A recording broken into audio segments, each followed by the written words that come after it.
Euh, voilà, mes chers frères et sœurs, le temps est proche. L'heure n'est plus à la rigolade. Vous savez, nous sommes en train de vivre les derniers temps et tout ce que le Seigneur avait dit dans ses Écritures et ce que les prophètes avaient prophétisé est en train de se passer. Je suis votre frère, le frère Giovanni Justus, et aujourd'hui j'aimerais vous faire passer un message que le Saint-Esprit m'avait demandé de dire, de transmettre au peuple. Le Saint-Esprit, le jour que j'avais reçu mon baptême, le baptême du Saint-Esprit bien sûr, le Saint-Esprit parlait à mon oreille et me disait de dire au peuple de Dieu de se sanctifier. Mes chers frères et sœurs, ce message qui est tant refoulé, ce message qui est tant,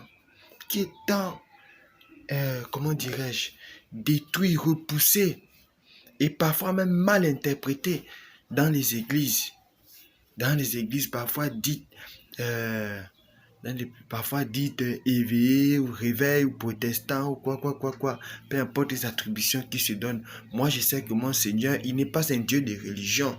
Mon Seigneur a dit qu'il n'habitera pas dans des maisons faites de mains d'hommes. Il restera dans ce qu'il a créé. Ce qu'il a créé, c'est nous. Nous qui sommes son temple. Nous sommes le temple de Dieu. Le Seigneur m'a parlé très clairement. Et il m'a donné le verset dans Hébreux 12, verset 14, que de rechercher la paix et la sanctification sans laquelle personne ne verra le Seigneur. Mon frère, ma soeur, toi tu cours après les bénédictions, toi tu cours après les richesses, tu cours après les vanités de ce monde. Comment dire, Salomon, le roi Salomon, qui avait la richesse, qui avait même la sagesse de Dieu. Dieu lui avait donné tout. Mais le roi Salomon lui-même, il a vu ces choses comme des vanités. L'apôtre Paul qui a torturé les chrétiens, lui-même, il a vu ces choses comme de la boue. Comme de la boue, mes chers frères et sœurs. Nous avons vu des passages de l'Éternel, les passages de Jésus sur terre. Jésus n'a aucunement, Seigneur, Jésus n'a aucunement mentionné, il n'a jamais parlé de la prospérité dans son message. La seule chose qu'il nous demandait, la seule chose qu'il prêchait, c'était le royaume des cieux et l'enfer. Il prêchait le royaume des cieux et l'enfer. Aujourd'hui, on ne prêche n'importe quoi dans les églises. Et quand tu veux parler de la vérité, quand tu veux parler de la sanctification, quand tu veux parler du dépouillement de toutes ces choses, on commence à t'insulter, on commence à te mal parler, chercher à te contredire, chercher à dire que, il parlait de l'église des Thessaloniciens. Mon frère, ma soeur, tu crois que la parole de Dieu qui a été écrite, la Bible qui est là en entier, si tu dis que ce que l'apôtre Paul a écrit, c'était pour l'église des Thessaloniciens, tu crois que tout ce qui était écrit dans la parole était dédié pour toi, toi qui es africain? C'était pas pour le peuple d'Israël? Mon frère, ma soeur, arrêtez de tourner les gens. Arrêtez de tourner les gens. La Bible est claire. La Bible est très claire. Le Seigneur a dit lui-même par sa parole, par son apôtre, l'apôtre Paul, que si quelqu'un viendra vous dire, si quelqu'un vient vous prêcher notre évangile, qui ne vient pas de l'évangile de Jésus-Christ, qu'il soit anathème, autrement dit, qu'il soit maudit. Mes chers frères et sœurs, moi je médite la parole, je médite cette parole, cette Bible, je la médite jour et nuit. Et je me rends compte que on nous enseigne des hérésies dans les églises. On nous enseigne du n'importe quoi. Je me rends compte que les hommes de Dieu aujourd'hui qui ont été oints, qui ont été choisis, d'autres même qui se sont levés et ont commencé à se déclarer qui sont des apôtres, que ce sont des disciples de Jésus, alors qu'ils prêchent des vanités. Jésus n'est pas venu enseigner les vanités. Jésus est venu prêcher le royaume des cieux, est venu nous dire de nous préparer. La preuve, quand il a envoyé ses disciples, aller chasser les démons, aller prêcher l'évangile, ils sont venus tous contents. Ils ont dit, maître, nous avons chassé les démons en ton nom, les démons nous ont été même soumis. Qu'est-ce que Jésus a dit? Jésus a dit, ne vous réjouissez pas que les démons vous ont été soumis, mais réjouissez-vous si votre nom est inscrit dans le livre de vie. Mon frère, ma soeur, toi qui cours derrière les miracles, Aujourd'hui, le Seigneur te parle. Le Seigneur arrive bientôt. Moi, je suis un jeune. Je suis un jeune. J'étais dans ces choses. Je courais derrière les bénédictions. Je courais derrière les choses de ce monde. Mais j'ai compris que ce n'est pas ça que le Seigneur veut. Les gens commençaient à suivre Jésus. Les gens commençaient à suivre Jésus quand il faisait les miracles. Mais quand Jésus s'est rendu compte que toute la foule le suivait parce qu'il faisait les miracles, il a commencé à dire une chose. Il a dit que si quelqu'un veut me suivre, si quelqu'un ne boit de mon sang et ne mange de ma chair, cette personne ne peut me suivre. Ils ont commencé à le traiter de tous les noms et ils se sont écartés de lui. Parce qu'il suivait quoi? Les bénédictions. Et c'est ce que nous sommes en train de vivre, mes chers frères et sœurs. On est en train de vivre les derniers temps, l'apostasie, tout ce que le Seigneur avait dit. Il a dit quand nous verrons toutes ces choses, sachant que le Seigneur arrive bientôt. Pourquoi vous n'ouvrez pas les yeux? L'apôtre Paul a dit, la nature ne vous enseigne-t-elle pas? Regardez les phénomènes qui se passent dans le monde. Regardez les phénomènes qui se passent dans le monde. Ce que l'apôtre Paul a écrit dans toutes ses lettres, c'est ce qui est en train de se passer. Les faux prophètes se sont levés et ils sont en train d'attirer des loups cruels, sont levés pour attirer les brebis que le Seigneur a souffert, a payé le prix sur la croix pour sauver. Et quand tu parles de ces gens, et quand tu commences à les dénoncer, on commence à dire que tu juges. On commence à dire que tu juges. La parole de Dieu nous demande de les dénoncer. La parole de Dieu nous demande de les dénoncer. Et moi, je vais les dénoncer. Et moi, je vais le dénoncer. J'ai longtemps marché dans l'ignorance, toujours en train de courir derrière les hommes de Dieu, toujours en train de courir derrière les prêtres, toujours en train de courir derrière les pasteurs. Le voile a été déchiré. Les gens ont toujours la mentalité de l'Ancien Testament. Mon frère, arrêtez de mélanger l'Ancien et le Nouveau Testament. Arrêtez de mélanger l'Ancien et le Nouveau Testament. Mon frère, ma soeur, Jésus a déchiré le voile. C'était avant qu'on venait adresser les prières aux hommes de Dieu pour qu'ils partent dans le lieu saint et dans le lieu très saint pour adresser les prières du peuple. Maintenant, Jésus a déchiré le voile. On n'a plus besoin d'aller dans les temples pour aller prier le Seigneur. Il est en nous. Nous devons le chercher. Le Seigneur a dit, si mon peuple sur lequel est prononcé mon nom, est invoqué mon nom, s'il s'humilie et cherche ma face, si c'est détourné de son péché, je le guérirai. Je le sauverai de je lui pardonnerai son péché. Le Seigneur lui-même, il a dit, tout ce que je suis en train de vous dire, mon frère, ma soeur, ce n'est pas un homme de Dieu qui me l'a dit. Je n'ai pas accepté le Seigneur dans un temple, dans des 4 murs, où il y a les gens. J'ai accepté le Seigneur dans ma chambre. Où vous voyez là, je suis dans ma chambre. Je suis dans ma chambre. C'est ici mon temple. J'ai accepté le Seigneur ici, dans ma chambre. J'ai reçu le Saint-Esprit. Et la première des choses que j'ai demandé au Seigneur, c'est l'esprit de discernement. Gloire à Dieu, le Seigneur exauce mes prières et j'ai le discernement. J'arrive à discerner comme ces faux hommes de Dieu racontent du n'importe quoi. Il y en a même d'autres qui ont reçu l'appel, mais qui sont en train de suivre le chemin de la voilage. Le chemin de la voilage. Mes frères et sœurs, pensez-vous que Dieu viendra chercher une église qui court derrière les vanités? Dieu, Jésus va venir chercher une église qui court derrière les vanités? Mon frère, ma soeur, le Seigneur dit, il frappe à la porte de ton cœur. L'heure est venue de te dépouiller de toutes les choses qui ne glorifient pas ton nom. Et toi, ma soeur, moi je t'adresse la parole. La Bible est très claire. La Bible est très claire de vous dépouiller des parures de Jézabel, des parures des démons, des choses qui ne glorifient pas Dieu.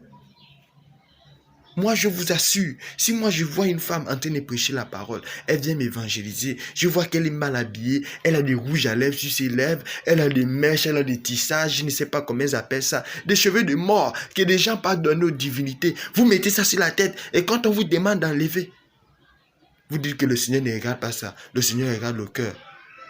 Ok, puisque le Seigneur regarde le cœur, donc vous voulez dire que le Seigneur lui-même il s'est trompé quand il a dit dans le livre de 1 Thessaloniciens chapitre 4, Quand il a dit ce que Dieu veut, c'est notre sanctification. C'est que nous ayons un corps saint, un corps agréable, irrépréhensible.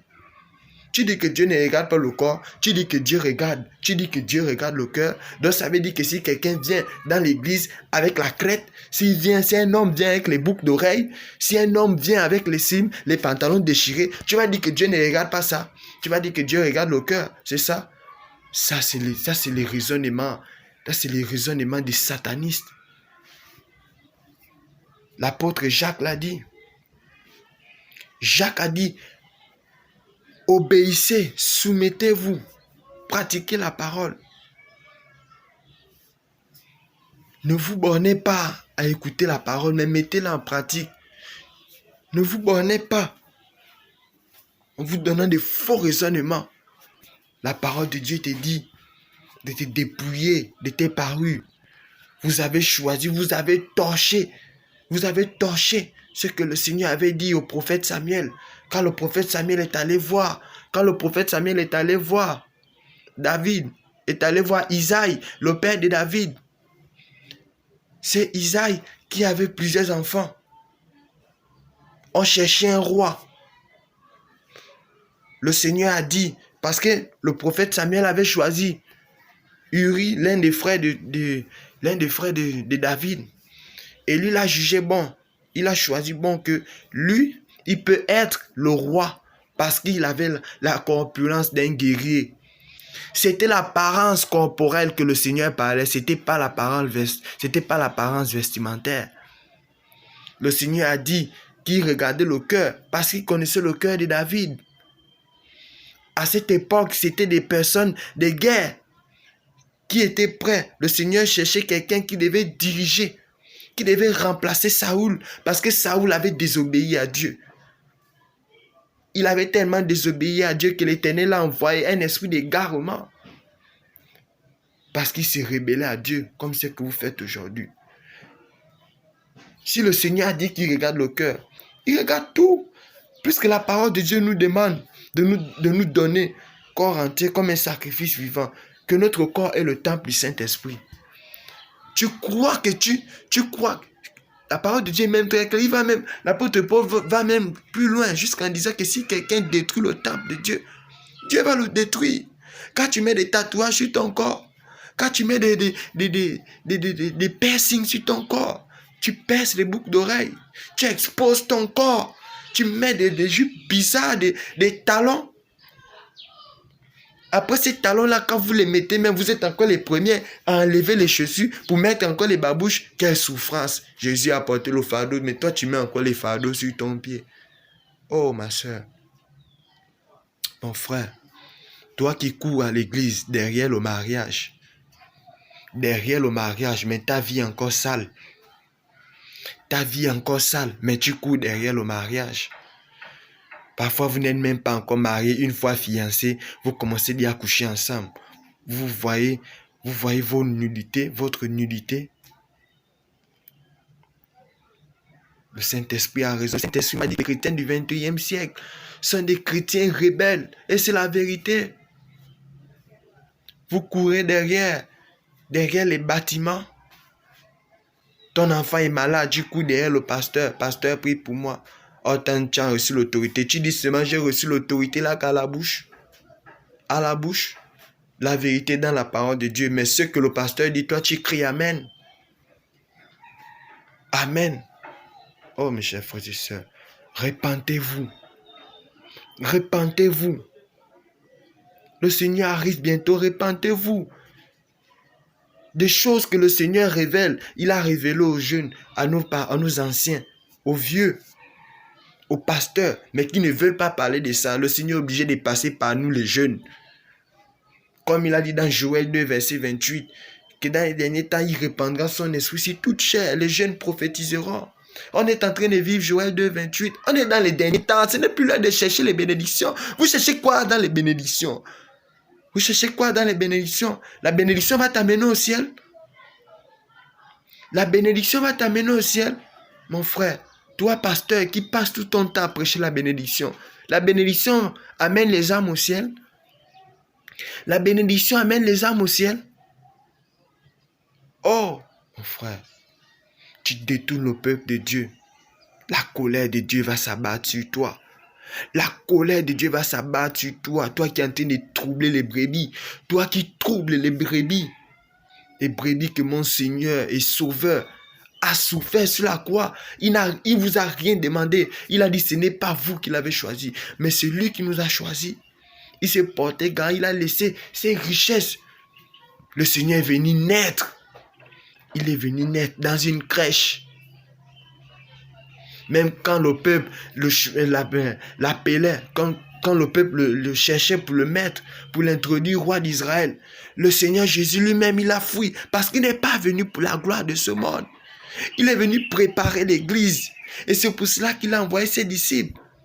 Il a dit, allez-y, faites des nations mes disciples. Faites des nations mes disciples.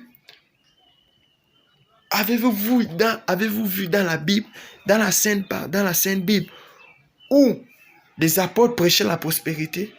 Vous avez torché ce que l'apôtre Jean a dit, que frère, je souhaite que tu deviennes prospère. À tous égards, vous avez torché ça à une manière, à une autre manière. La richesse dont Dieu parle, elle est spirituelle. Vous avez quand même matérialisé ça. Vous êtes en train de troubler, Oh, si vous ne vous repentez pas, votre châtiment est déjà écrit dans la Bible. C'est-à-dire que si vous continuez, après avoir écouté ces messages, c'est-à-dire que vous voulez aller en enfer. Mais moi, je ne parle pas de ceux qui se portent garant pour aller en enfer. Je parle à ceux qui aiment Dieu et qui cherchent la vérité. Et qui longtemps ont marché dans la confusion, en écoutant des hérésies. Nous tous, nous avons écouté des hérésies. Nous tous, nous avons écouté des hérésies. Toi, ma soeur, je m'adresse à toi. Toi que le Seigneur remplit. Toi que le Seigneur remplit. Toi que le Seigneur est en train de remplir de sa puissance. Tu sens que le Seigneur t'utilise puissamment. Mais je vais te dire une chose. Tu peux avoir l'autorité sur les démons. Tu peux avoir la puissance. Mais au jour de ta mort, si tu meurs avec les oreilles, si tu meurs avec les crayons de beauté, avec les tissages sur la tête, avec les talons, même si le Seigneur t'a utilisé, tu ne peux pas rentrer dans le ciel avec ça. Parce que de la même manière que tu meurs, c'est de la même manière. C'est la même manière que tu es en esprit. Vous devez savoir une chose, dans le monde spirituel, chaque vêtement que vous mettez, chaque chose que vous mettez sur votre corps, impacte aussi votre esprit. Et c'est l'esprit, l'âme que le Seigneur cherche, et c'est l'âme aussi que le diable veut. C'est l'âme aussi que le diable veut. Donc si toi, tu te dis que ce qu'on raconte, c'est des bêtises, alors que c'est écrit dans la Bible. Les boucles d'oreilles, c'était pour les esclaves. Tu n'es pas né avec les boucles d'oreilles. C'est vous-même, votre tradition, quand vous naissiez, on vous perce les oreilles. Parce que manque de connaissances. Et même malgré qu'on vous parle de ça, vous dites, oh, Jésus a tout payé, Jésus a payé le prix. Donc comme Jésus a payé le prix là, comme Jésus a payé le prix, ça te donne le droit de faire ce que toi tu veux. Vous transformez la grâce. Vous êtes en train de torcher la grâce. Aïe, aïe, aïe. Mourrez pour voir, vous allez voir. Meurs comme ça avec... Tu penses que je mens? Meurs comme ça avec tes boucles d'oreilles. Meurs comme ça avec ton rouge à lèvres. Meurs comme ça avec tes faux cheveux. Tu entends bien faux cheveux, faux cils, faux tout. Tu mets ça sur ton corps. Le Seigneur a bien dit dans l'Apocalypse, tous ceux qui aiment le mensonge et ceux qui pratiquent le mensonge. Quand tu pratiques le mensonge, c'est la fausseté. Tu mets la fausseté sur ton corps. Le Seigneur t'a créé comme une belle créature, comme il a dit dans Psaume 140. Il nous a créé des belles créatures. Elles sont trop belles. Même moi, quand je me regarde, je suis content de moi parce que je me rends compte. Je suis une si belle créature que Dieu a créée. Je suis une si belle créature. Pourquoi mettre des choses, des cheveux sacrifiés aux démons? Oh, mes chers frères et sœurs, répentez-vous. Enlevez toutes ces choses. Dieu vous aime.